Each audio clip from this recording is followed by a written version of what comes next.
customer spit on me and I laid an egg. He looked normal enough when he came in that morning. Tall, skinny, balding, and clean-shaven. He was black, late 60s, with his skin having a slight gray cast, as if he'd been left out in the sun. I was working the register when he walked up with his adult son. He placed some clothes on the counter, neither of them saying a word.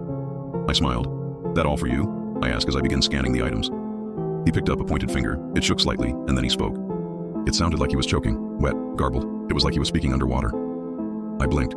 "Oh, sorry, what was that?" I asked, leaning in instinctively to try to catch it. He jabbed a finger towards one of the shirts. He tries to clear his throat, but it doesn't make a difference. I caught a whiff of his breath. Smelled like something rotting was stuck under his tongue.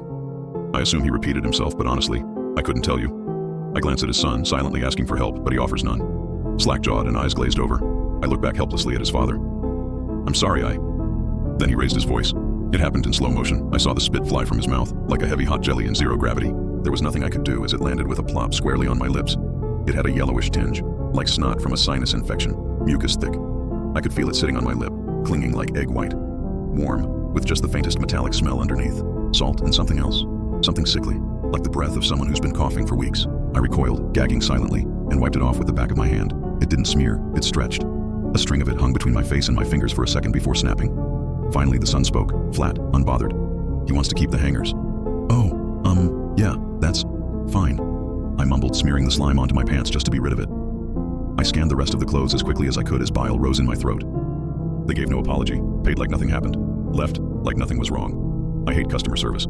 By closing time, as I locked the door to the store, my body felt off. My muscles ached, but not in the usual way. There was a kind of deep, pulsing exhaustion under my skin. My joints popped when I moved, every step like wading through invisible syrup. I chalked it up to stress, or maybe disgust fatigue. The image of that man's spit landing on my lip kept replaying in my mind. Yellow, thick, sticky. My stomach twisted every time I thought about it. About halfway through the parking lot, I broke into a cold sweat. It came on fast.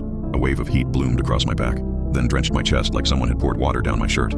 I stopped walking, hands on my knees, gasping like I just sprinted.